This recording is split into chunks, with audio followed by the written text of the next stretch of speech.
আলামিন, কুরবানি গেলে দেওয়া না, কুরবানির সঠিক নিয়ম আছে। কুরবানির 3টি ভাগে ভাগ করতে হইব মাংসকে। যেহেতু আমরা আল্লাহর সন্তুষ্টর জন্য কুরবানি দিতেছি, তার মানে 3টি ভাগ করা হয় আমাদের কুরবানির জন্য উত্তম। ওই দিনকে তো আপনি বলছিলেন, তো আপনার কথা শুই না আমি কুরবানির আগে 3 ভাগে ভাগ করেছি।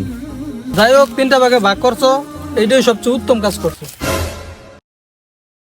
আসসালামু আলাইকুম। আসসালামু আলাইকুম। ওয়ালাইকুম আসসালাম। ভাই কেমন আছেন? আলহামদুলিল্লাহ, ভালো আছি। তো কুরবানি তো দিছ, তো কুরবানি কি সঠিক নিয়মে দিছ নি? জি ভাই, কুরবানি দিছি আলহামদুলিল্লাহ, সঠিক নিয়মে দিছি।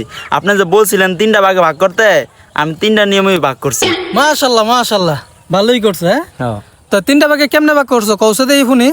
জি ভাই, আমার তো 3টা ভাগ করতে খুব সহজ হয়েছে। আল্লাহ দিলাম একটা ফ্রিজ কিনছি, ফ্রিজের ডিবের ভিতরে 3টা থাক। আমি এক ভাগ দিয়েছি ফ্রিজের ডিবের উর্ভে থাকে, আরেক ভাগ দিয়েছি মাঝখানে, আরেক ভাগ দিয়েছি ডিবের নিচের থাকে। আমার 3টা ভাগ খুব সুন্দরভাবেই হয়েছে।